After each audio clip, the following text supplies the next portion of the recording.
Joining us this evening is Ian Campbell from Toronto, Canada, and we are going to be discussing the hot topic of psychedelics for treatment for all sorts of ailments.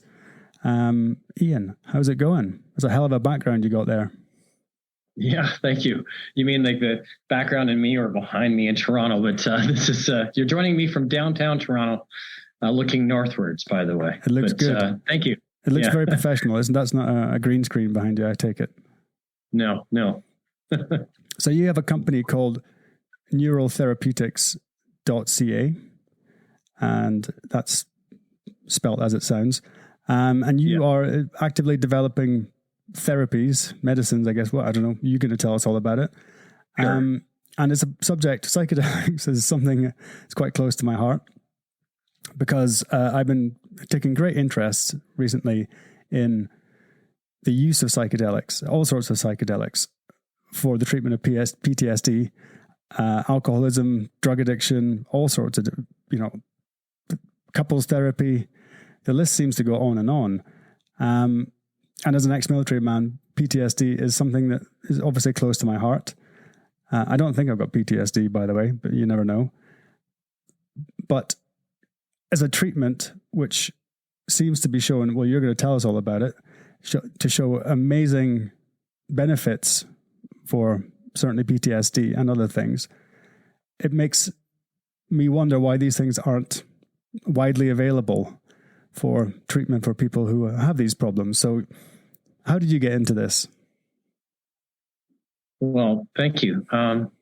Thanks for the introduction. So I got into this a little over about a year and a half ago when I was considering different opportunities and literally was following some of the stories for years on the BBC about the development of certain psychedelics like psilocybin, following the science stories that have been around it. I've been fascinated because of my background. I am a scientist. I have a background in biogeochemistry and a background in business. And I've been leading technology companies for a number of years now, both in Europe and in North America. And I had an offer that came by, and literally one night I was watching a movie on Netflix with my wife called Fantastic Fungi, which integrates the beautiful kingdom of fungus with also the psychedelic usefulness of it.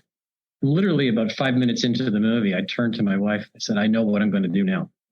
It just crystallized at one moment.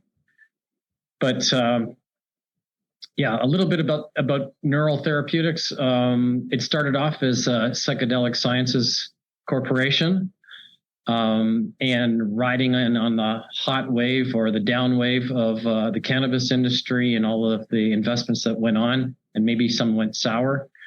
I really wanted to be able to do business and to have a bank account, so I renamed the company to Neural Therapeutics to make it sound quite intelligent. And to actually describe that we want to do something that is intelligent and therapeutic, and it's not going to be recreational. So that's the focus. And that leads really back into your discussion about why is it not available? Yeah. So, well, I've seen that documentary, Fantastic Fungi, and it is fantastic. It's a very thought-provoking documentary, which actually one of my friends who was basically the last person I expected to put me on, one of these guys who sent me something, which he's the last guy I expected to send this stuff to me. But I'm very glad he did, and I watched it, and I've listened to a podcast with Paul Stamets, the guy who's the kind of the main character in it, and it's a documentary. We should point that out. It's very thought provoking, and that's it was one of the reasons that I've been thinking a lot about this recently. So. Yeah, if you're going to be inspired by anything, it may as well be that. And so you've got this company now, and you're looking into and researching the benefits of psychedelics. Can you actually just run through what psychedelics, what are classed as psychedelics? Which, and I'm going to say the D word here, drugs. Which drugs? Right. Which of these natural products that grow on the earth have been banned by governments Right. and we're not allowed to use, which seem to have all these benefits. Right. Well, I think that first thing we should realize that one of the biggest drugs that we ever will encounter is actually our food that we take in. There are many nutrients, and there are many also alternative things that may not be so good for us if we do them in excess.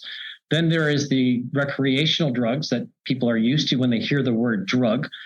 And for those of people who come from the pharmaceutical industry, often the word drug is used to describe an active drug or active pharmaceutical ingredient, an API.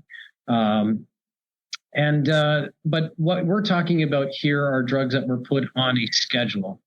And this schedule is something that was created in the 70s, thereabouts 1971, basically adopted worldwide. It was around the time of President Nixon. And that schedule is called the Controlled Substances Act. And so the drugs that were rounded up and considered to be the biggest threat to a political movement, so basically it was counterculture drugs that were challenging, with Timothy Leary, the LSD that had jumped out of the lab, people smoking cannabis, and all of these sort of drugs, magic mushrooms included, were all lumped into one category in this Bible called the Controlled Substances Act. And anything that was on Schedule 1 or Schedule A, depending upon where you live, was then basically off limits. It was basically written that it had no medical value and it was highly addictive. And that was actually quite counter to what we already knew at that point in time. There was a significant amount of work that had already been done at that time, and I'll get into that a little bit later. But moving forward, then we had basically a hiatus of 50 years of research until the early 2000s, when things started to pick up again, when it was actually, the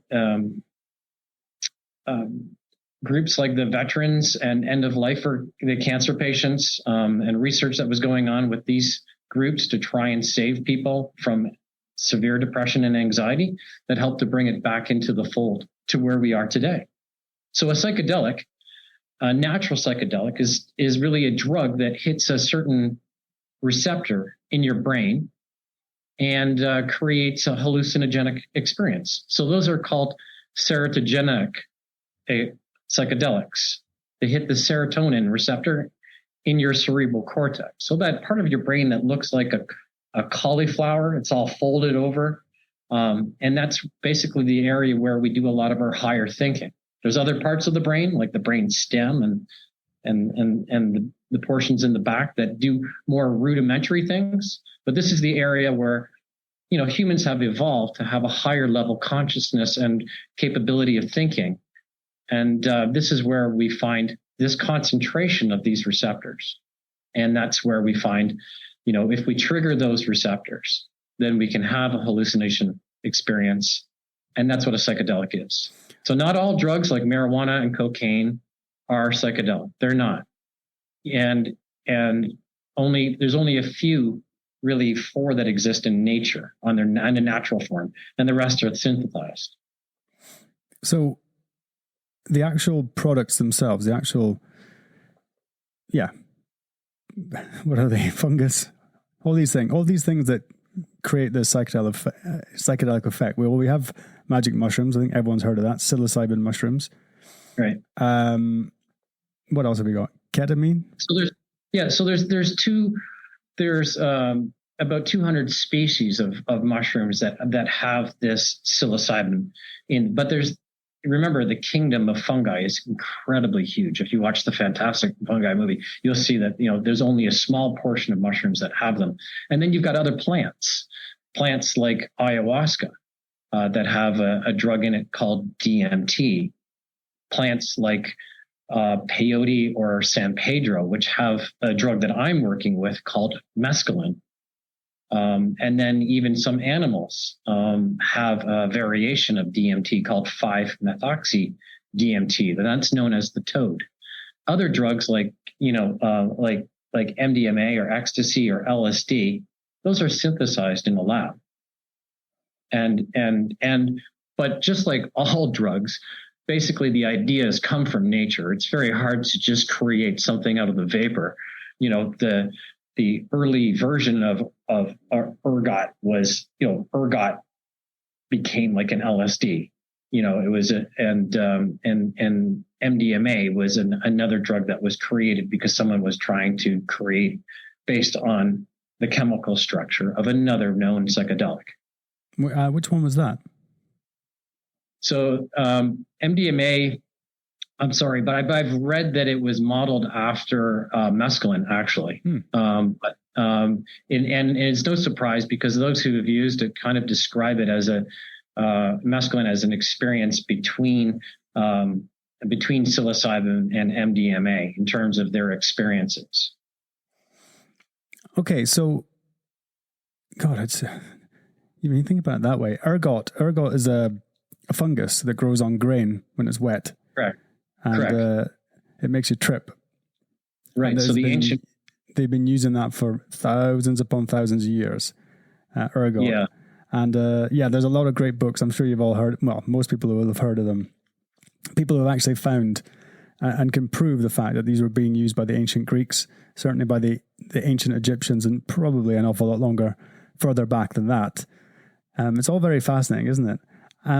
So when you said that you watched the first 5 minutes of Fantastic Fungi on Netflix, and you turned to your wife and said, "This is my next project. This is my next thing." Why did you? What was the attraction for you? So I'm always attracted to challenges, and something that when I was looking for the next thing that would really set my heart on fire, I wanted to find something that was going to be of value. It had to have value to society, and it also had to be science-based, and ideally, it had to be disruptive.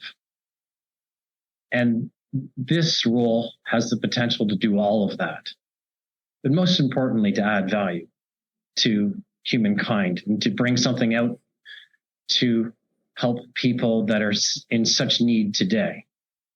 So a little bit of background about me, being a biogeochemist, someone that studied even some toxicology in my background kind of led me into the sort of sciences of pharmaceutical areas. I've had a number of customers in this area over the years. I've even created relationships with government parties like the Health Canada Drug Analysis Division. When I was in Europe and working with an X-ray manufacturer, we created a unique X-ray database to determine street drugs, to determine quickly what street drugs are and what their identity is, whether it was methamphetamine or cocaine, or we could even detect things like cocaine in a gel. And we did a lot of different work with that. And we did that according to that Schedule I Bible, because I believed back in those days that the best way to reduce harm was to get most of these substances off the street. And so my background, is in the sciences, but also my family background, and like many people here, I'm sure, has been touched by mental ailments.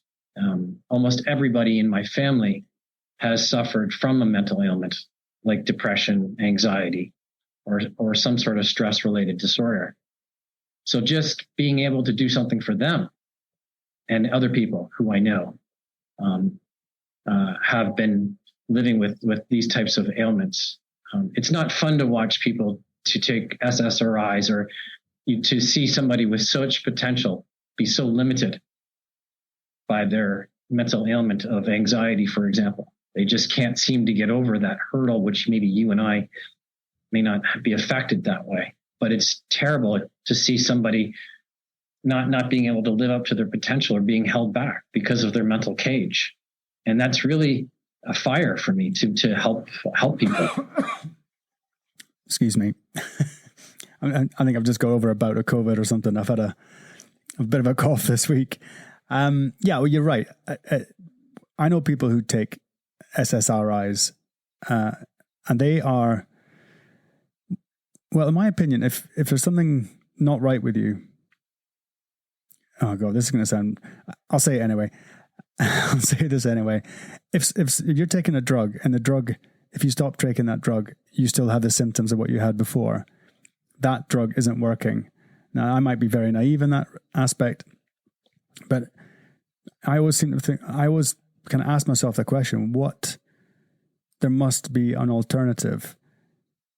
And so, especially when you know, you more than anyone, you know that there are a lot of studies being done, certainly in the US, in Europe. So I know that in London, I think it's Imperial College, isn't it? They've got a huge study going on. It's being done in Switzerland, where I am right now. Correct. And you read what's coming out of these things and what the information and the data that's coming back. It almost seems too good to be true. And that also makes me a little bit wary. Well, I think that first thing we should talk about, if we go back to the discussion about SSRIs, is that some SSRIs do work, but about a third fail. And many people fail on multiple. I've seen it so many times within my family, even, where people have not got the right prescription, or something doesn't seem right after a few months and they'd have to try another drug, and it's a long process. And something in the pharmaceutical community we call pill burden effect occurs also. And that is when you have to take a pill every day. It's prescribed and it's not pleasant. And people generally don't want to take a pill every day. Never mind the fact that most of these pills, or all pills, will have some sort of side effect. And drugs that you take over a long period of time can also have side effects that can do things like do harm to your liver or your kidney, for example. And I'm not trying to preach that people should get off of their SSRIs. Don't mistake me by saying that, but there has to be another alternative. And I believe that psychedelics is that alternative.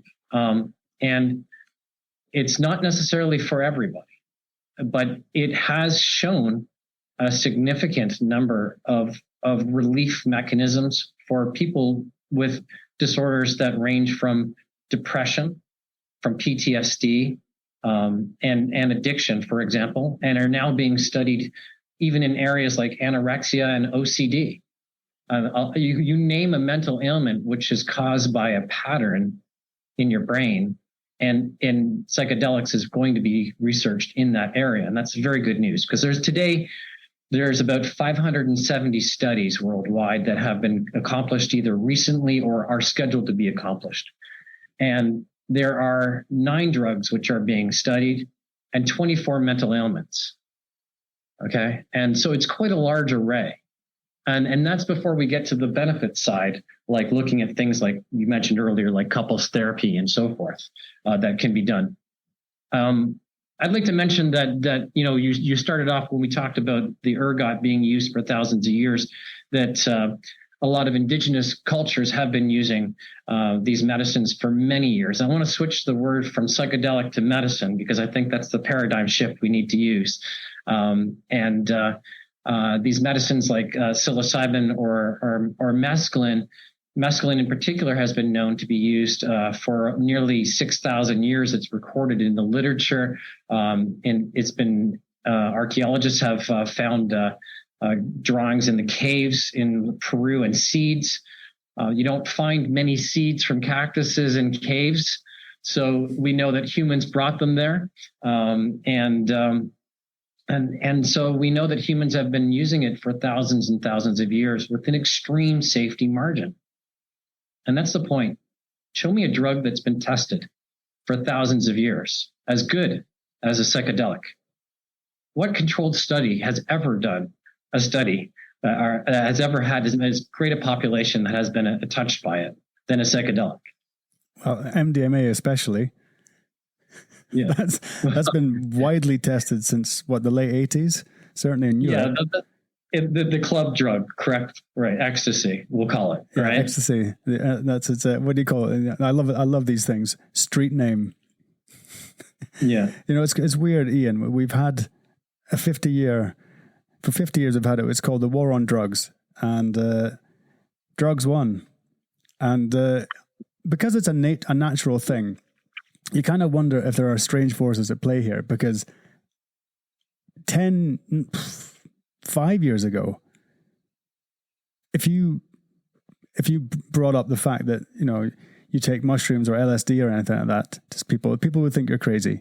Now, well, in fact, you told me you met my wife in Barcelona recently at a conference, and you obviously mentioned me, and you expressed interest to come on the podcast, which I'm very, very glad you did.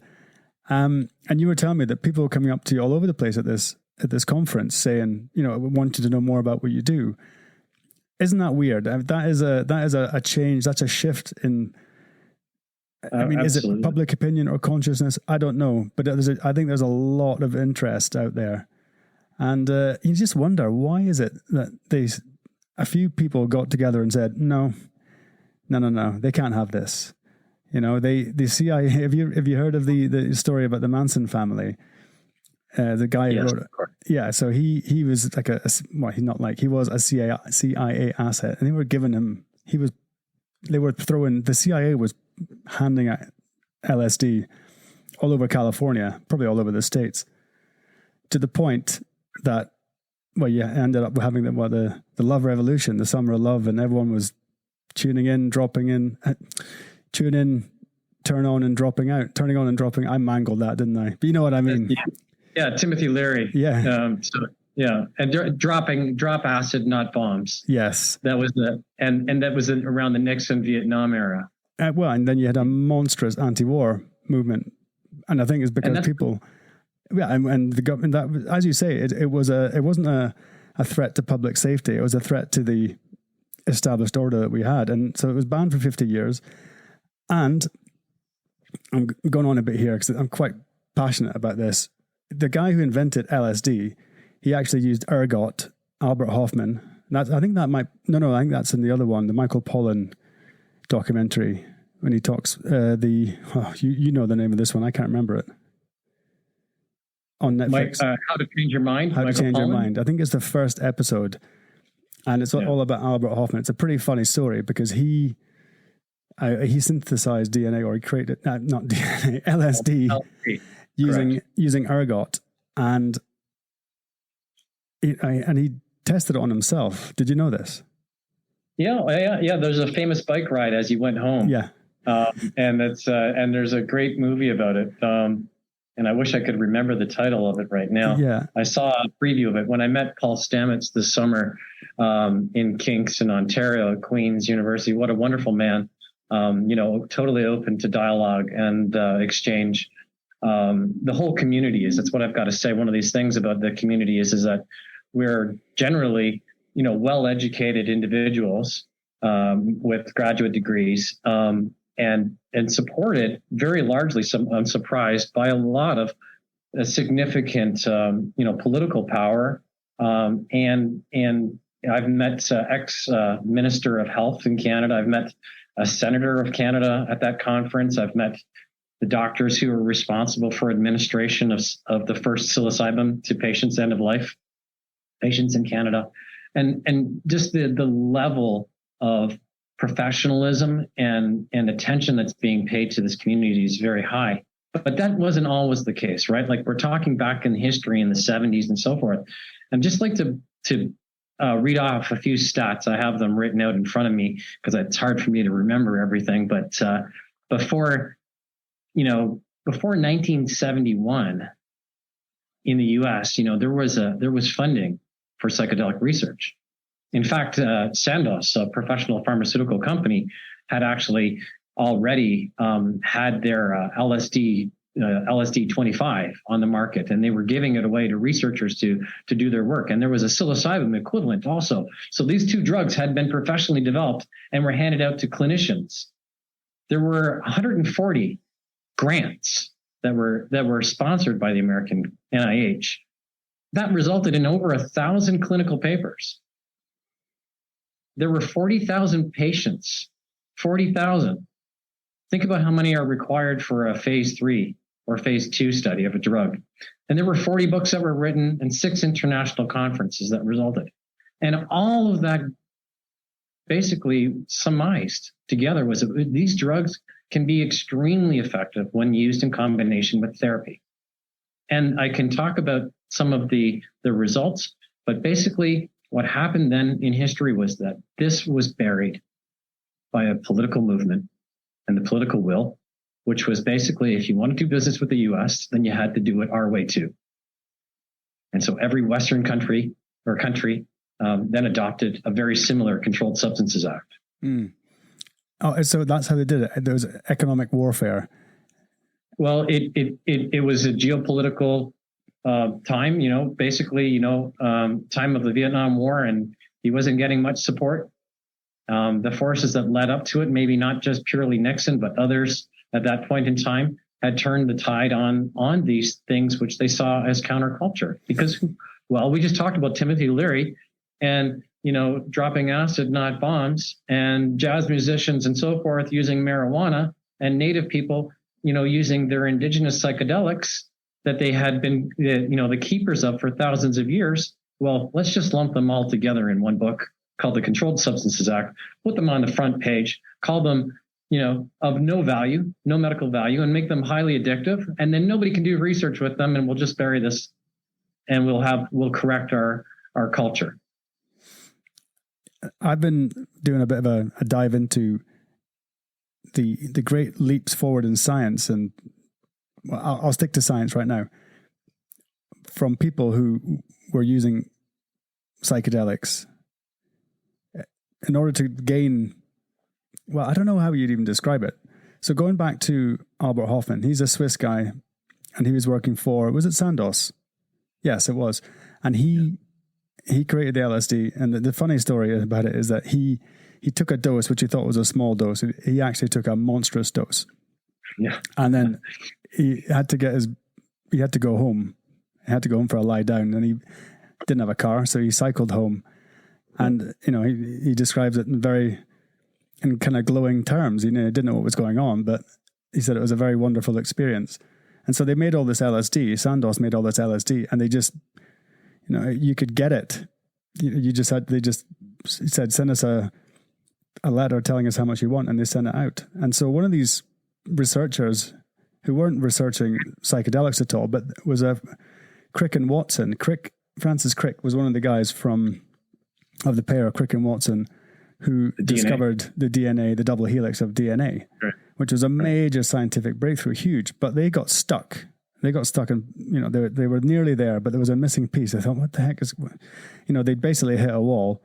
And so they had this huge bottle of LSD, a huge bottle of LSD, and they knew what it could do. So then they ended up dosing themselves up with LSD. And then they had the breakthrough on LSD. So it's not just, the benefits for humanity, for mental issues and the horrible things we've been talking about, but, also for scientific breakthroughs. And that's just one of many cases I've read. And I could I probably will do a podcast about all these breakthroughs that came about. And that's I was going to say, I'm glad that you mentioned, Bill Wilson, who was the founder of AA. He was essentially when LSD came out, he was so enthralled by his experience with LSD that he described himself as cured of his alcoholism. And he wanted to actually bring this in as one of the steps into his 12-step program. And unfortunately, I think the story goes that the board decided that wouldn't be a good idea given the climate and the time that they were in. But it was certainly one at that point where we had already seen the positive results of LSD on the effect of reducing alcoholism, a significant reduction in alcoholism. I think that if we look at the alcoholism comparable best case treatments, we're looking at 2 to 3 times better than anything ever since with the use of LSD. And that's been replicated with psilocybin more recently also. So we have high hopes for an arsenal of psychedelics that can be used to treat addiction. And that's a really important finding. If we look at LSD again, in 1973, there was a paper where they were looking at LSD curing heroin addiction. We know heroin is an extremely addictive drug. It's one where you have what I call a real addiction, where you have a physical withdrawal. I'll describe how addiction works maybe next, but the wonderful thing that happened with LSD was they had patients that after 12 months, 25% of them were still remaining abstinent. Now, Dr. Nutt, you mentioned earlier, Imperial College, Dr. Nutt, who is actually one of my scientific advisors. We talk a lot, and one of the things that he shared with me was that if he's been doing research in heroin for 20 years, and if he ever had a patient that exceeded 3 months, it would have been a great success of abstinence. But here we are showing that in 1973, a clinical trial demonstrated 25% of the patients were abstinent after 12 months. This is a huge finding. How many people have succumbed to a heroin addiction? It's just a travesty that we buried that for such a long period of time. Yeah, I know. I actually know quite a few people who have died from heroin overdoses. And again, these were good people. They were, from the city I grew up in, it was a pretty quiet place, to be honest. And then, heroin kind of hit, and it kind of missed my generation. It was a bit younger than me, but a lot of people, a lot of friends, a guy I went to school with, he passed away last year from it. And anyone who's ever taken a psychedelic, because I actually was discussing this the other night because I was talking to someone about the fact that you were coming on the podcast. And I said, talking about whether you'd taken it. And she said that I would never take it. It's very addictive. And I said, it's absolutely not addictive. And she goes, well, I don't believe you. And, we kind of got in, it wasn't a debate, not an argument, a civilized debate. And I said, if you take a psychedelic, you're in no rush to do it again anytime soon. I know, obviously there's people who abuse it. I know there are, but the average person in the street is not, you can take it from me. You don't want to, it's something you do once in a blue moon. Yeah. It's not something to be played with. It's not like you don't do it for fun, and you don't do it for a great deal of pleasure. It's a completely different thing. And it's pretty impressive stuff. Well, I find that also what we're talking about here in the new movement that I'm part of is about therapeutic use. And it's about the use when it's, prescribed and being used under careful supervision, where it's extremely, extremely safe. And the dose that you're taking, and you're being monitored, all of your vital signs and everything else. And you've been coached on how to handle the experience of a macro dose, for example, where you might see strange things. You might have a visual hallucination. You might have a sensation of floating away. You might be scared. Your mind might be recreating the events that might have led you to a certain trauma, for example. But it allows you to face that fear. We'll talk about that a little bit later. But I think more on topic right now is the fact that back in 2010, we mentioned Dr. Nutt. He published a very famous study which was basically the harm scale of recreational drugs. And on that scale, he had 20 drugs. And I'm going to let you guess. Let's have a game here. What is the number one harmful drug to oneself and to a person, and to society combined? Number one drug. Alcohol. Bingo. Okay. So on the top 4 of that 20 scale, we have alcohol, heroin, crack cocaine, and methamphetamine. Those are the top 4. And at the bottom end, that sounds like a good night. Can you guess? So a little bit further on is tobacco, about number 7 on that spot. And then if you go down that scale, right at the bottom end of the 20 recreational drugs happens to be psychedelics like magic mushrooms. Well beyond tobacco, even in terms of its harm that it does to society and to oneself.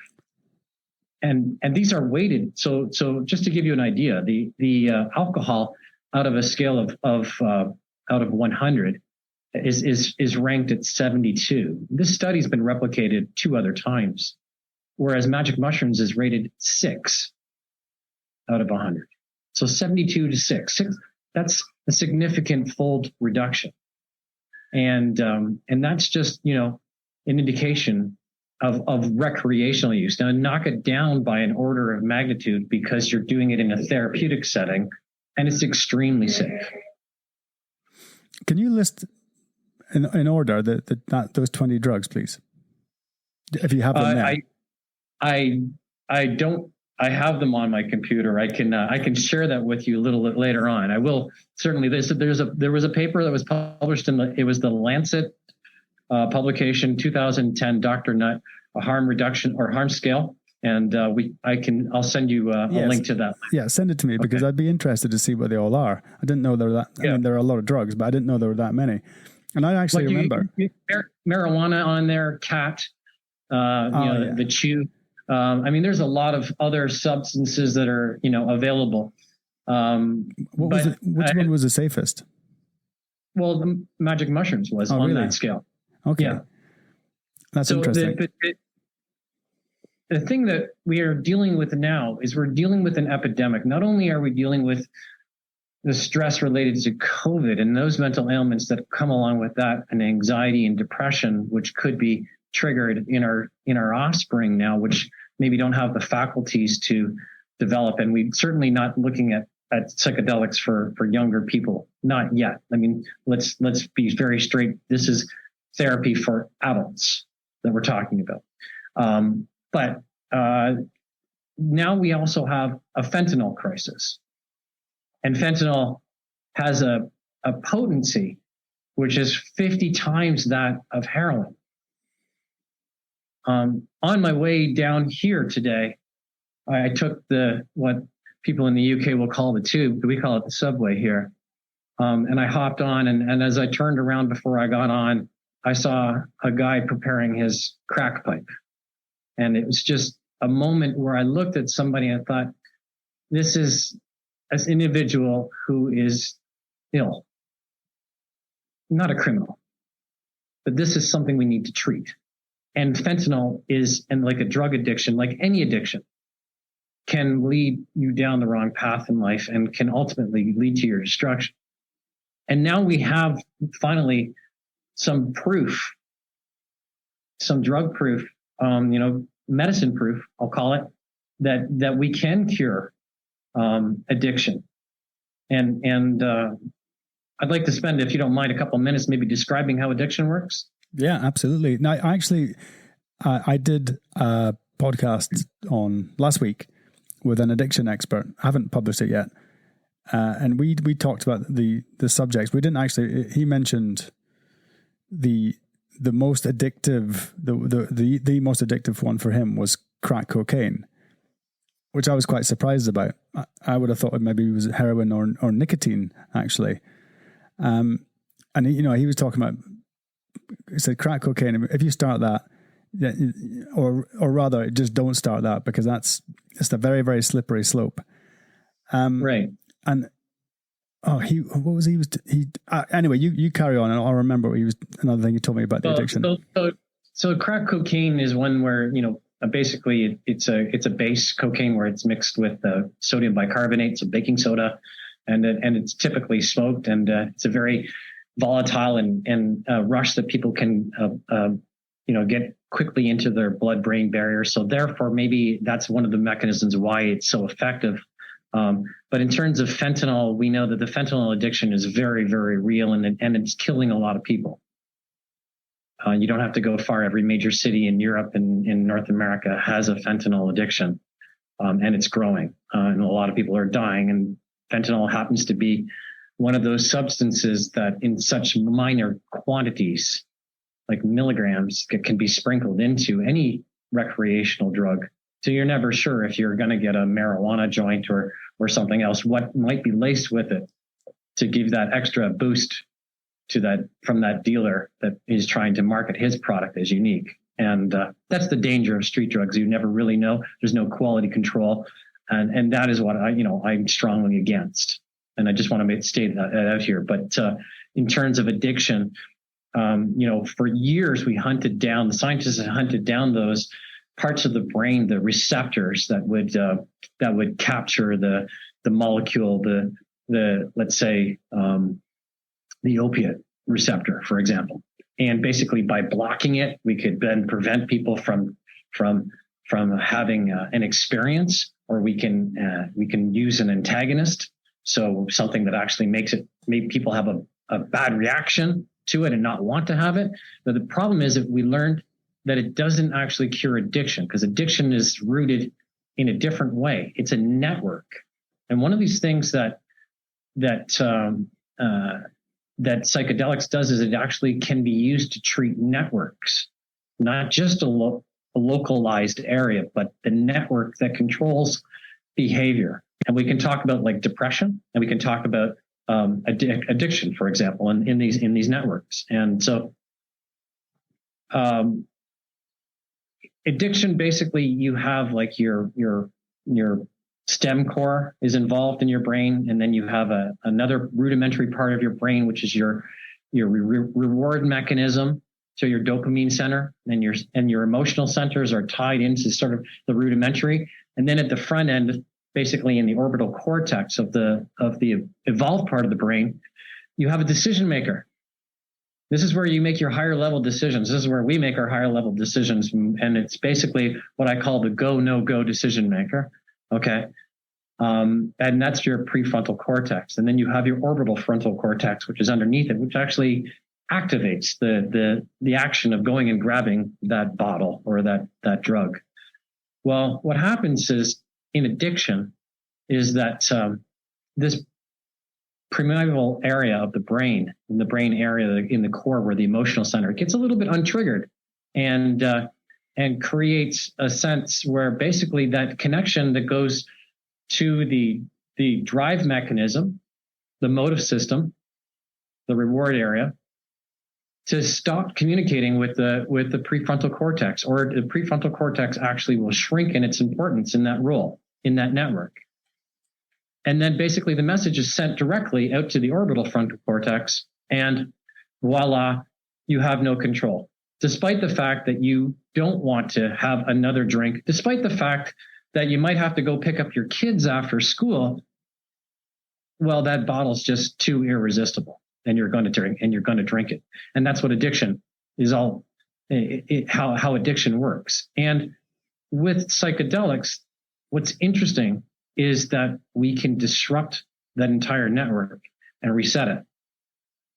And we can reestablish those bonds, that prefrontal cortex, that decision maker, can be reestablished. And what I found was really interesting in this area of science is that these drugs or these medicines are neuroplastogens, meaning that they actually lay down the tracks. They grow the little parts on the neuron called a dendrite, and these little dendritic spurs, and create more chemical cells where the neural transmission action can happen. It's kind of like having, the less, if you don't have those neurons and you don't have those connections of transmission of electrochemical transmitters, then you can't have the possibility for feel good or for making the right decisions.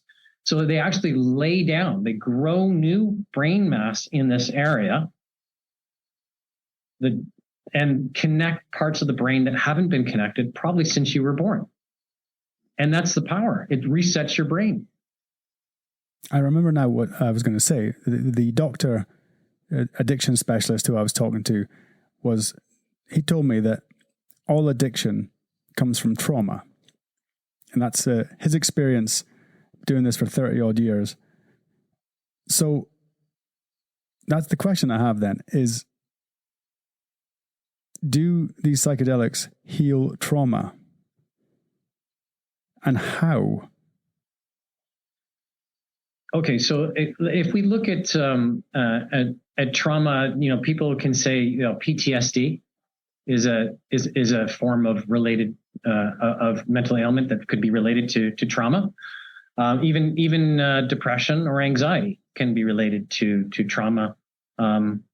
I suppose that addiction could also be, but for the same way, there is a network that occurs in your brain that controls these other areas, and by creating a temporary state of elevation within your brain. So basically, maybe let's just talk about the normal brain, how the brain works before it's traumatized or before it's in a psychedelic state. Okay. The normal brain has what's called modulation. And that means that, you're listening to me and you're watching me right now. And there's really two parts of your brain that are engaged. It's your audio cortex and your visual cortex, which are involved right now. I don't see you moving your hands and I don't see you running away from me. So there's no crosstalk. I'm not scaring you and you're not having to run away from me. But if I was a train or a dog coming after you, you might run. And there's crosstalk between those centers. That's called that module of the brain. Well, the brain is extremely highly efficient. And when it doesn't need to have crosstalk, it doesn't have crosstalk. It reserves that CPU capacity, let's call it. The most extreme conservation of CPU capacity you could imagine when we're at rest and what we're doing right now. But when the brain is excited by psychedelics, then all of a sudden this modularity becomes decoupled in that there's about 7,200 connections. And now we start to see these connections going all the way across the different modules in an extreme rapid firing. And what happens in that temporary state, it allows the brain to reprogram paths. I like to envision it as a rut. If you've been traumatized, you have a rut in your brain. You're going to have that reaction that you had when you were traumatized the next time you encounter it. And that track can be laid down, or that rut can be deepened over time. And just like when you're driving a car and your wheels get stuck in a rut, it's very hard to get out. Even, if you're driving down a road, and I'm driving here in the snowy winters, it's very hard to get out of a snow rut. And if you do, it could feel very dangerous. Same way that your brain might work in the pathway. And when we excite it, it's like Michael Pollan said, if you put the brain into an excited state, it's almost like taking a snow globe and shaking it up and then allowing all of that snow to resettle. And you have now new pathways, and you've reconnected those areas. So that prefrontal cortex, that whole network has been reestablished. In depression, there's a classical lead in here that actually led Dr. Nutt and his team to investigate depression with psychedelics. And it was basically the fact that they discovered that people who are depressed have what's called the default mode network. We all have a default mode network. And they have an overactive default mode network. And so if you were to just close your eyes for a few seconds and think about, our conversation today and what you're going to do next, then you would engage your default mode network almost 100% at that time. But that default mode network is basically a component. It's actually three centers of the brain that communicate and it acts like a filter on our brain. And it shouldn't be a surprise, because this is the area where we do most of our rumination, where we think about things of the past. And depressed people often think a lot about, or traumatized people think a lot about things in the past, and they ruminate on them, right? And so what happens, sorry, just to continue that, is that when you have, in the study with psilocybin, it was demonstrated that people who were exposed to psilocybin, their default mode network control actually had been reduced. And the connectivity within their brain, like I talked about the modularity being disconnected and increase in connectivity increasing across the brain, well, that had increased. And so had their wellness, their psychological wellness, being able to overcome things like trauma and depression were observed, and they're measurable, because there's a number of psychological scales that can measure these effects, and they last quite a long period of time.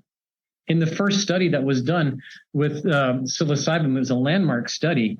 They gave a single dose of macro dose, so somebody, the type that would take people to another place temporarily, and in that, after that single dose, every patient that was studied showed a significant remission for at least 5 to 6 weeks. And then over 6 months, it crept back up. But it was a landmark study because it had no other therapeutic drug or treatment has that power with one single effect. None. And so people who have experienced trauma, or people who have experienced depression that is related to lifelong events, tend to have, it's kind of like what I call the onion effect. You've got to peel back those layers of onion. And so what we found in some of the studies that Dr. Nutt and others have led is that there might be, multiple sessions that are required, but people in general can get better. And many of and we've shown that PTSD and depression, these, SSRIs are not all bad. They do work, but there's a certain portion of the society, let's say 30%, that are resistant to this. They're not showing any effect. Any therapy is effective. And if you told somebody in business that you've got a 30% chance or a 30% chance of a new market of reaping the benefit, that's huge. And we should look at that too in the medical effectiveness of these tools. Mm. So in your company, and what kind of products are you researching, and what are you trying to do with them? So what we're doing is we're looking at a drug, a medicine. Again, I have to use the term called mescaline, and mescaline is a naturally occurring pharmaceutical that grows primarily in cactuses. Now in the U.S., there's a cactus, and in Mexico, that's called peyote, and it's sacred to our indigenous peoples of North America. It's also one which is nearly extinct, and because they use it for ceremonies, and they've been using it for a very long period of time of healing, we chose not to look at that plant as a source. We chose to look at a source of plant called San Pedro that grows in South America. And we have been in discussion with shaman in that area. And while it is still used there, it's also been heavily commercialized for recreational, and they've been using it for thousands of years, and it's condoned in South America. So we want to bring the science to that area and bring it to Western medicine, because it has a very unique set of properties. Mescaline is a very, very long-lived drug, and it's one of those drugs where talk therapy can be very, very effective. And so I think that there's a number of uses that we can have. So you haven't actually got to the point where you can bottle it and sell it? No, we're developing it. We're looking to go through clinical trials, and we're doing bringing all the proper levels of science to it. today. They're required. But psychedelics mushrooms are legal in Canada now, aren't they? No. Okay. So, yeah, there's areas where they have been decriminalized. There's a big line between legalization and decriminalization. So decriminalization officially has occurred in areas like Vancouver, in an area where it's been a hot spot for opiate addiction for quite a number of years. There's been open injection sites and all different types of like methadone clinics and so forth for many, many years. And in fact, Senator Campbell, who I met from Vancouver, was a mayor during some of the big crisis when there was a lot of death happening in Vancouver. So they recently applied for permission from Health Canada and were granted the status of decriminalization because the federal government controls that here in Canada. And basically what that means is that the police are not going to spend, or the city's not going to spend any significant effort going after an individual user of a psychedelic, for example, like magic mushrooms, because there's far less harm done. And we know also that these psychedelics actually lead to, one, to reconsider maybe some of their other areas of life, and can lead to the reduction of addiction of other drugs like fentanyl and opioids. So it's a much safer, it's a harm reduction, and it's a much greater benefit than cost to society to have a decriminalization in a city like Vancouver. You reminded me of an experience I had once in Calgary, so not that far away from Vancouver.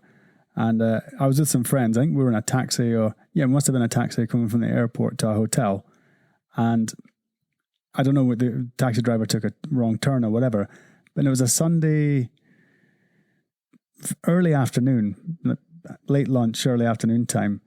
And I genuinely thought that we'd driven onto a movie set, because I'm not kidding. It was like that show, The Walking Dead. The streets were filled with people. I mean, they were off their faces, as we say over here. They were high as hell.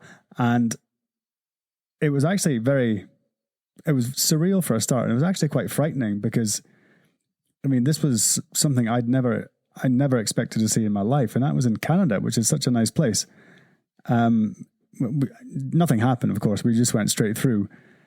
But that was weird. And that was more than 10 years ago. Probably about 15 years ago that happened, actually. And it just seems so weird. A place like Canada would have open, what do you call it? Open injection sites. Open injection sites. That sounds like something you get on a drilling for oil or something, you know? The addiction, though, and other socially more acceptable forms of addiction, like things like tobacco, people who have smoked, and then you talk to them later in life and they're like, I never should have started this. I never, people have such a hard time overcoming their withdrawal symptoms. And most people will try 5-10 times to try and quit before they actually succeed.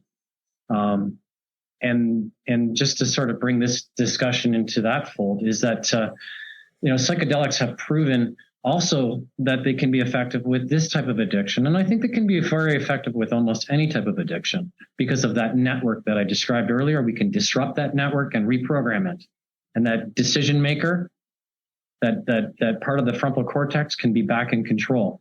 So back in 2014 at Johns Hopkins University, there was a study that was published that demonstrated the effectiveness of a patch versus psilocybin. And the patch has an efficacy in that study of 24%. And psilocybin has an efficacy of 59%. How many people have died because of tobacco addiction? And why aren't we using it now? Because why aren't we able of money involved, Ian? There's a lot of money involved, right? But now we're getting to the point where we realize that smoking is not good for society because it actually costs a lot more on the back end of life.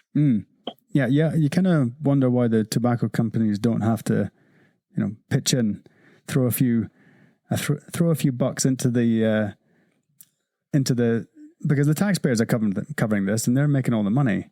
It seems that okay. And here's another thing, kind of based on that little thought I had, is how is it that cannabis can be legalized?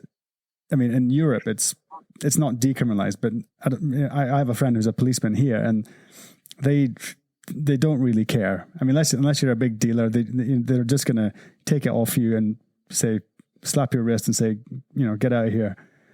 And I was in California 3 years ago. The whole place smells like weed. Oh, that's a fact. If you walk downtown Toronto or Vancouver, you can go blocks with it before you smell any air that doesn't have marijuana. Yeah. So that surprises me, and especially now that some places are decriminalizing mushrooms, and it's as America leads, the rest of the world follows. But I'm surprised, and this is why I'm a little bit suspicious, is because there is so much money at stake here. People make a lot, and it sounds horrible to say this, but people make a huge amount of money out of drugs, alcohol, nicotine, heroin, cocaine, all of these things. They're very popular.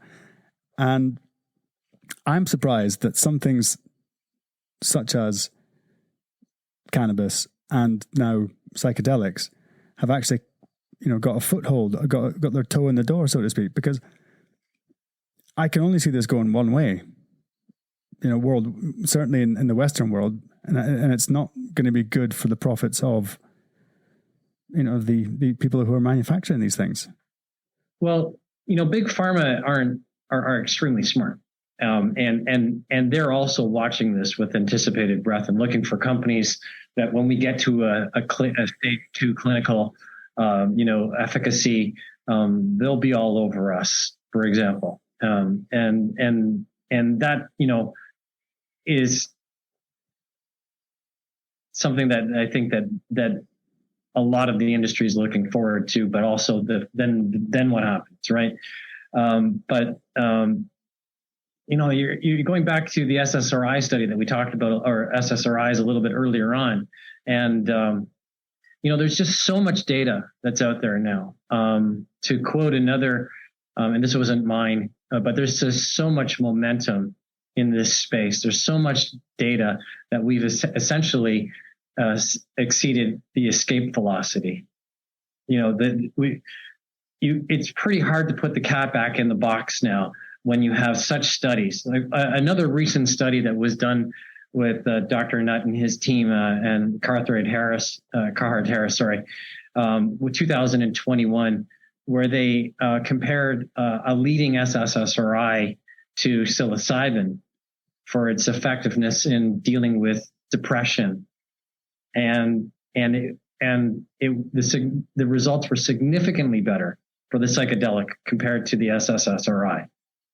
And so I think that, you're absolutely right. For a period of time, just like the coal era or the oil era of energy, there's a shift more towards now greener forms of energy, and there's a shift now towards a new form of drugs, a new technology. The unfortunate part is that we've known it for 50 years. And we've just had it buried for so long, and now we're rediscovering it. But many who went to school in our era, in our parents' era, were taught that these drugs were bad and they're harmful and they're addictive, and psychedelics are anything but. That's the shame, because now we see. I mean, we're actually demonstrating now that this 50-year-old technology of the SSRI drug is now actually being superseded by the efficacy of psychedelics.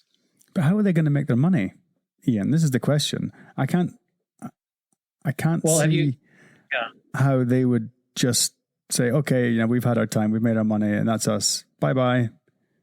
No, you're absolutely right. Sometimes industry needs to adopt and pivot, and that's all a business world. How the business world works. I mean, one day, you're making typewriters, and if you're not in the computer business, then you're out very soon the day after. Yeah. Good point. And so the drug companies are not dumb. They know that a lot of the money will be shifted towards the therapeutic clinics, and to not only that, but to towards these new drugs too. So they better get on board these new drugs. And in the future, I see things like wearable technologies playing a significant role. Group therapy will work really well. I mean, it has worked actually for thousands of years. Native people have been doing it in teepees for thousands of years. And we now see it that there's experiments like in clinics in Western Canada that are doing psilocybin group therapy. I mean, we know it works. So you're telling me that sitting in a teepee in the woods in the middle of nature around a fire doing psychedelics is a good thing?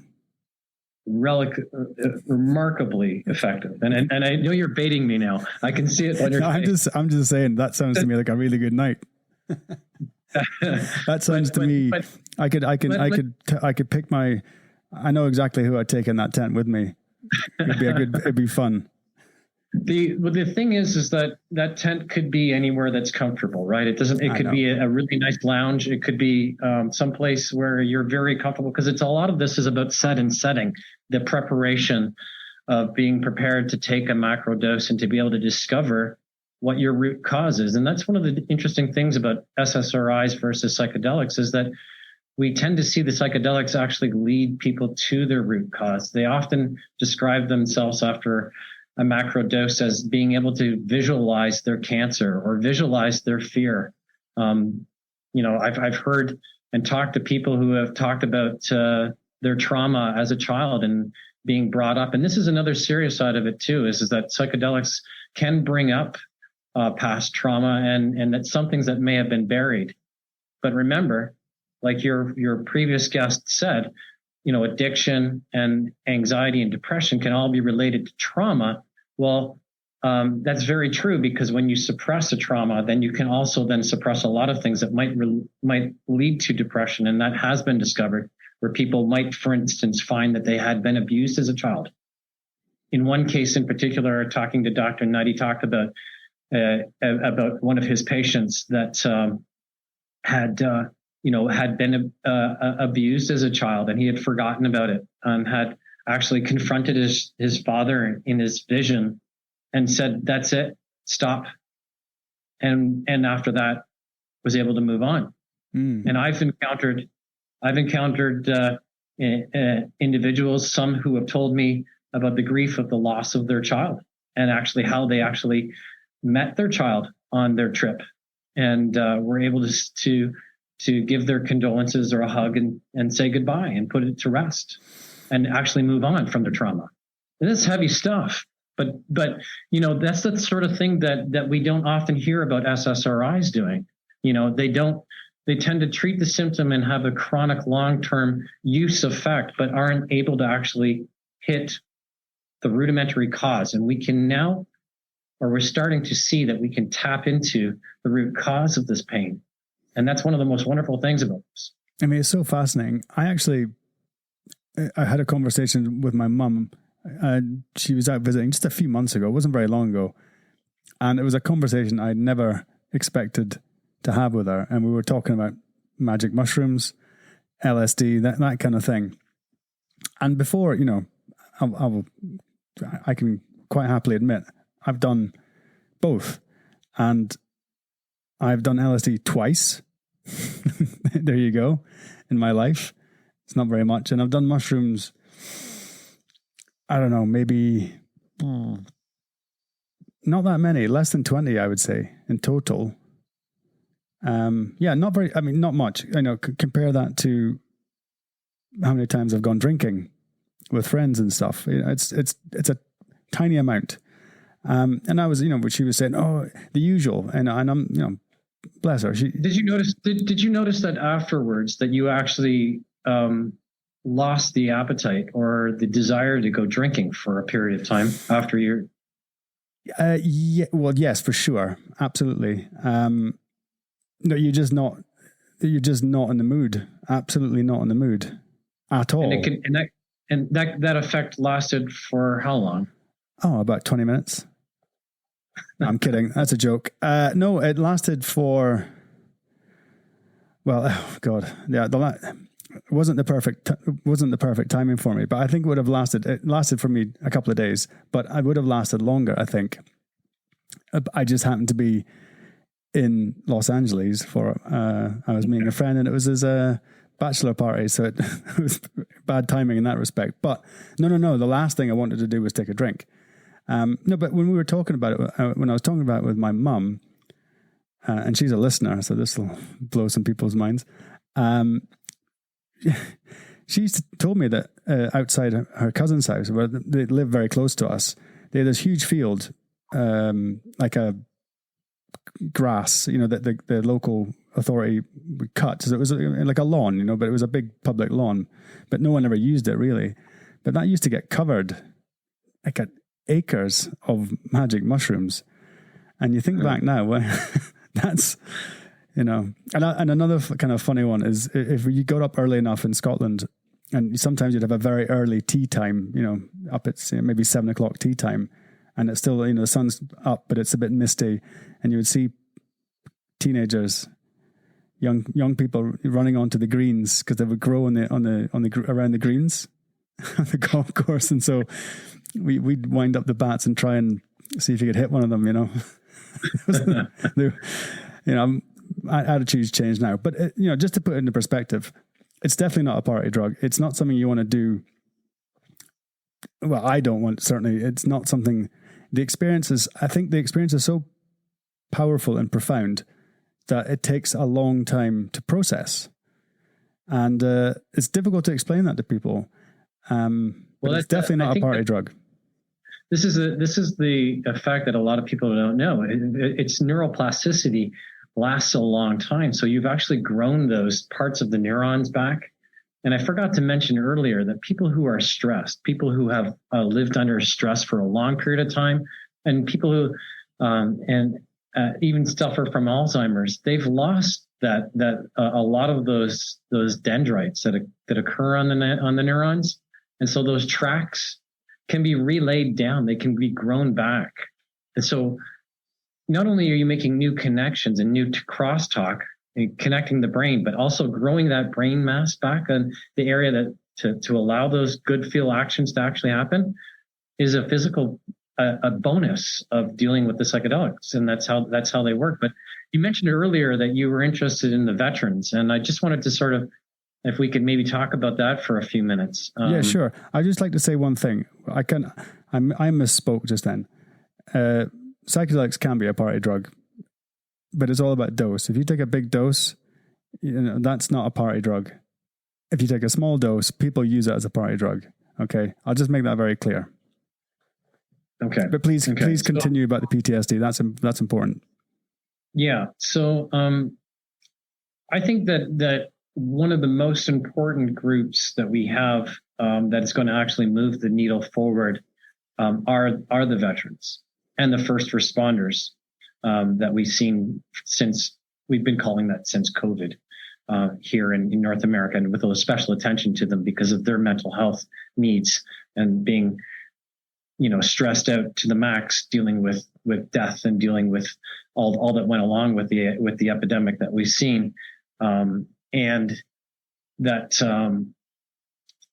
I have encountered, and it's not very scientific, but I have encountered quite a number of first responders who are actually psychedelic users now. They're using it just to get by day to day. And then on top of that, we have the veterans organizations. The United States Veterans Association recently announced that they were going to start their trials of psilocybin, and they were going to continue go into psychedelic research for veterans. We see groups all over the world that are now doing this.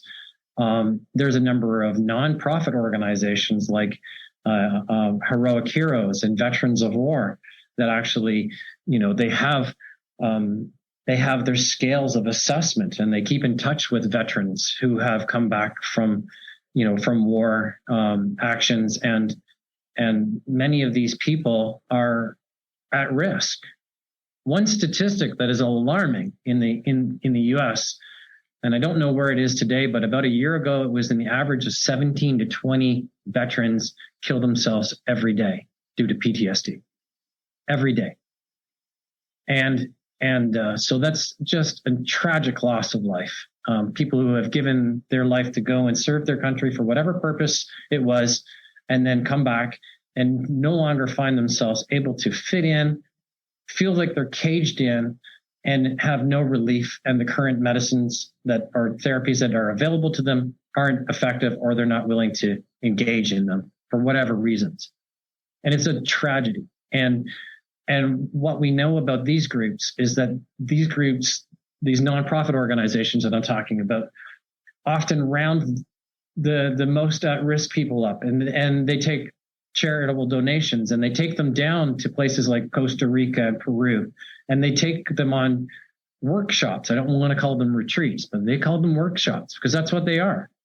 And they're done in group therapy. So you get a bunch of veterans together, and they all have one thing in common. They've all been in the service, and they go down as a group, they go down as a cohort, and they come back and their lives are saved generally. The success rate is very, very high. They do a group workshop that revolves around talk therapy and a psychedelic. And then they stay together as a cohort, as a team afterwards, supporting themselves and taking care of each other's families.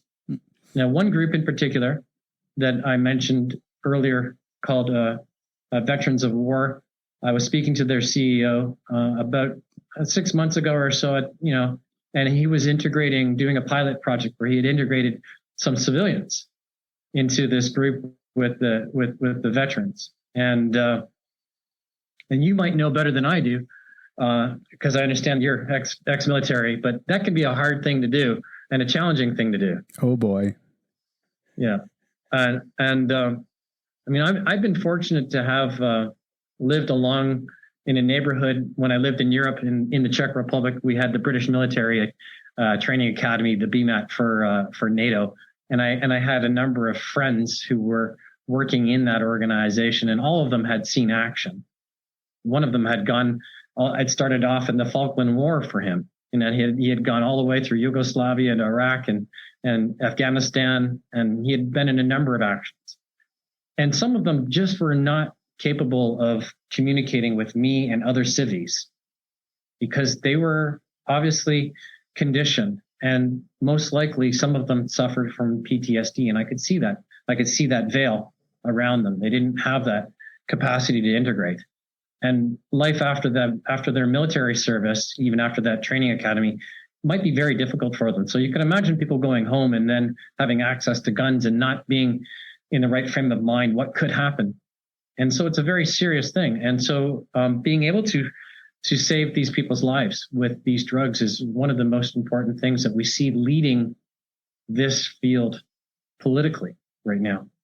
And it's really pushing the buttons politically, especially in the US. Well, Ian, I know you're probably have to go back to work now, but it's been such a pleasure to have you on. You're doing such great work. I find this subject endlessly interesting. And I don't know particularly why I do, but it just seems so, the possibilities seem to be endless. And, if it can make for a better place, I'm pro people. And I'd like it if everyone, no one had these problems, ideally. And if there is something that can be done, why has it been hidden for 50 years? It's so sad. So I'm super chuffed that a guy like yourself is out there, and Dr. Nutt as well. I can't really thank you enough. And it's been such a fascinating chat just to hear this and how it all works. And, this is the third podcast I've done with regards to therapeutics for PTSD and stuff. And it's, it gives me great heart. And I hope that in Britain we can, well, in Europe or worldwide, that we can bring this thing in for the good of for everyone. Absolutely. And no, thank you for letting me voice this today. And one last thought, it's very important that we, as we bring in the rights to do things for people, for example, in Canada, we have the medically assisted induced death.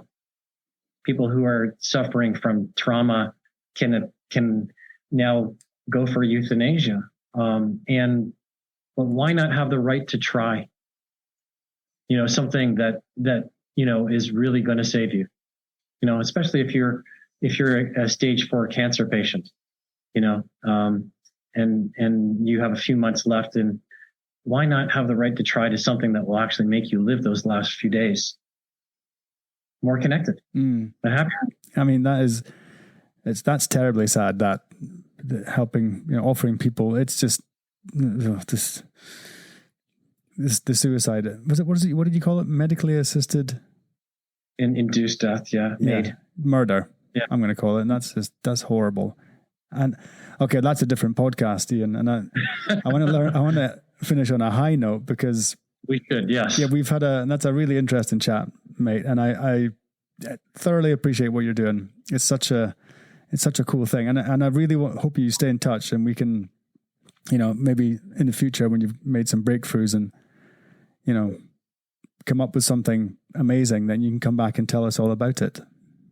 Absolutely. I look forward to it. All right. Ian Campbell. I was going to say, so your website, I mentioned that already, neurotherapeutics.ca. Do you have any social media things, any handles you want to? Well, we're just starting up. We're just starting up some things. If you go to that, you'll see some links that will come on board. You can also look me up on LinkedIn if you're interested to connect with me. We have a LinkedIn page, and so it's a good stage to follow up a company that's going to do something. So perfect. Well, Ian, thanks very much again, and hopefully we'll be speaking to you soon with some great news. Okay. Thank you very much. Take care. Bye-bye.